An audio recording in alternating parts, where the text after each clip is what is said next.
Continuing with technology, so would you be surprised that how companies are able to target their customers, especially in the digital age, right?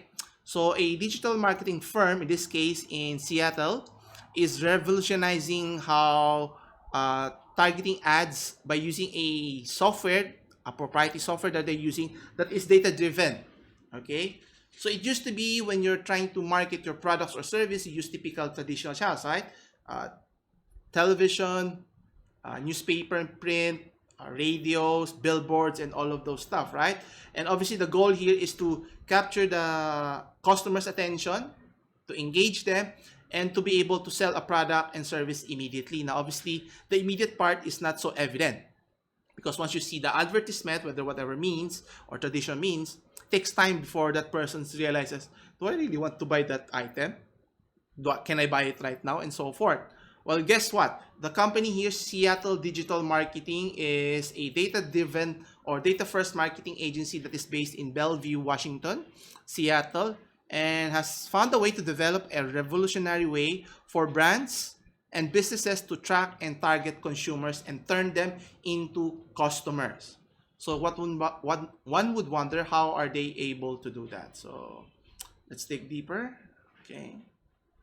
So the key here, or the software that they're using, is they're calling it the ad shadow. So actually it sounds kind of ominous in a sense when you say shadowing, as in there at the behind your background when you're doing your shopping online. Anyway, so to elaborate further, what is this ad shadow? So according to the article, it's stating here that the firm is helping clients, meaning the businesses, to maximize their advertising and marketing efforts by tapping into already existing data and talking about cutting edge. So how it works is to effectively reach consumers, consumer change such as rapid basis. So real-time information. It used to be takes, could be days or even weeks before an action can be made by the consumer. In this case, you're trying to develop a faster turnaround time. So in this case, the software they develop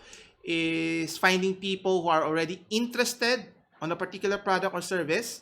So what they do is open countless new doors for advertising methods. So they're trying to, in a sense, bombard you with different alternatives. So if you're browsing online, for example, you're looking at the product, and then if you click the advertisement, it would link you already to a specific website where they can help you learn more about the products or services that you're doing here. So as mentioned here, they use targeted geolocation. So how they do that is by drawing out your internet protocol addresses or your IP addresses. So every person, let's say you're using your mobile phone, or in this case your desktop, has a specific location which they can track. Now one would wonder, isn't that data invading your data privacy here and so forth? Now what they're stating here is they can only track your IP address, but they will not be able to know who the person is. But realistically speaking, by deduction, knowing the exact location by geolocation, the address, you'll be able to pinpoint already who those persons are. But that's another debate altogether. But the point here is they'll able to determine where your location is, what your movements is, regardless if your phone is turned on or turned off here. So what they do here is they go a step further. Okay, so what they do is they capture your IP addresses as mentioned. So they can also include the person's household members. So it can track who is not just the user, but also who's within their vicinity. So what they do is to hit them with an ad at the same time that are most active on their mobile device. So obviously, the point of ad shadowing here is to give a more personal approach with the audience by tracking people wherever they work, go to school, shop, and attend events, and use all of those areas to tap into what their interests are. And obviously, according to the VP of Seattle Digital Marketing, Phil Anderson, stated, you're seeing real-time products and services being looked upon for, and then send it to their advertisement, and send advertisement to those customers. Now, Obviously, the main difference or advantage here is the quick turnaround. So you're using algorithms, I'm assuming machine learning tools in their software to keep track of your information, similar to what the big tech companies like YouTube or even Facebook and Amazon are doing. Obviously, not just focusing on a particular service, but obviously keeping track of all of your preferences, which is kind of scary if you think about it. That they're not just looking at who you are, or not necessarily who you are, where you are, but what you do, how you do it, how often, all of those things. They're asking those questions over and over, and then passing it off to their customers by selling their information, obviously at a certain price. And obviously, this is a game changer, obviously, and this can show directly to directly advertise to people when they are interested in a particular product. So it's not just getting them interested, but you already know at that point that they're interested. It's just a matter of nudging them along in a sense, or whether what to buy, where to buy, and how much is it, and so forth. And obviously, typically, if you're a competitor, they usually had to wait until someone click on the site or look at a competitor, which is time consuming. And obviously, if it's real time, it's immediate.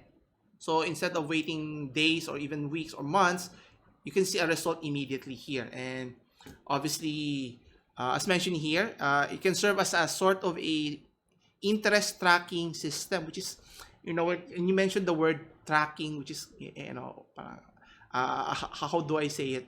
It's like invading your privacy in a sense, because tracking meaning they're following every footstep, whether you know it or not. Should there be a what do you call this?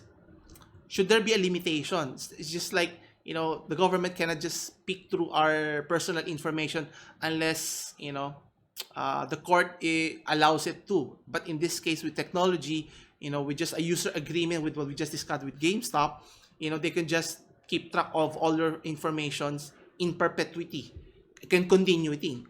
So either you opt out, or unless government regulates it, which is another another discussion altogether here. And the issue here is the ethical aspect, as mentioned. So who controls the data, and how much control are they allowed to have? Meaning, if they can know what your track is and sell your information to other companies, and we have no control on it. Obviously, we don't want control to be taken out of our power here. And obviously, what they're stating here is that they're not targeting anyone 18 and below, and anyone over 65. Okay, and they don't use it to type prescription medicine, drugs, or illegal stuff like the mentioning. But again, what's stopping other companies from doing illicit or unethical practices here? Again, I think government has to step in, be able to find that it's a good revolutionary way of innovating your product. But at the end of the day, we need regulators here, like what's happening in the stock market, with the manipulation and so forth. There's no penalty, so companies will be encouraged, or business will be encouraged to follow a somewhat shady aspect. With the name ad shadow, doesn't that convey something fishy behind it? Anyway, but the concept is sound, in terms of helping clients achieve better results and more sales here. Now, obviously, if you're a company here, you're trying to target your specific niche market customers there, no better way than using the ad shadow here. And at the end of the day, you can pull the profile of your customer in terms of age, sex, and the IP address, and make the appropriate strategies on how to sell your products. Let's say you're walking along the mall. If you see advertisements, it will be catered to your preferences. So it will be tailor fit. So it's, that's the benefit of having better technology with 5G and so forth. But obviously, it's kind of scary that, you're walking along, you're thinking about a particular product, and you're seeing it already, right in front of you, it's being advertised simultaneously, which is kind of scary and exciting at the same time. So, so it depends obviously on how it's being utilized here.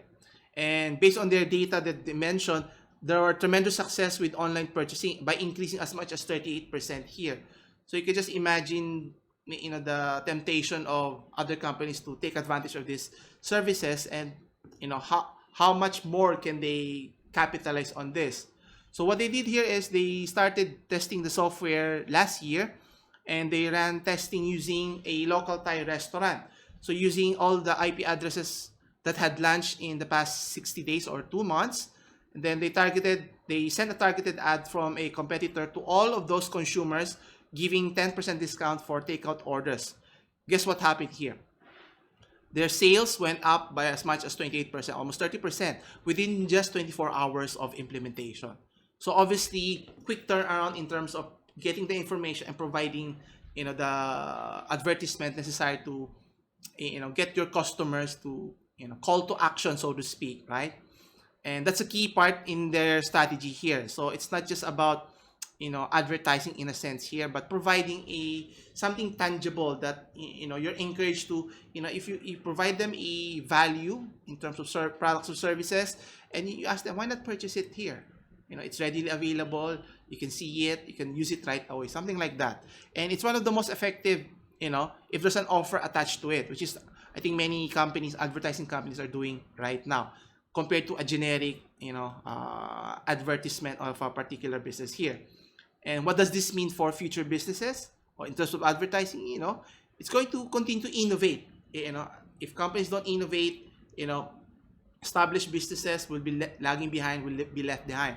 And obviously, with technology, with AI, with machine learning, it'll keep on continuing evolving, all the way into the, next few years, or even decades and centuries.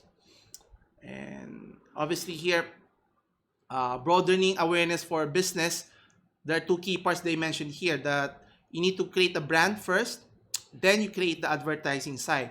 Because if there's no brand, it's difficult for you to be recognized. So that's why, if you notice, several companies like Nike, Amazon, Google, all of those big companies have spent a lot of time, or invested a lot of time and effort in safeguarding their trademark here, or their branding, their image, right? Because when you say the check logo, you already know that it's Nike.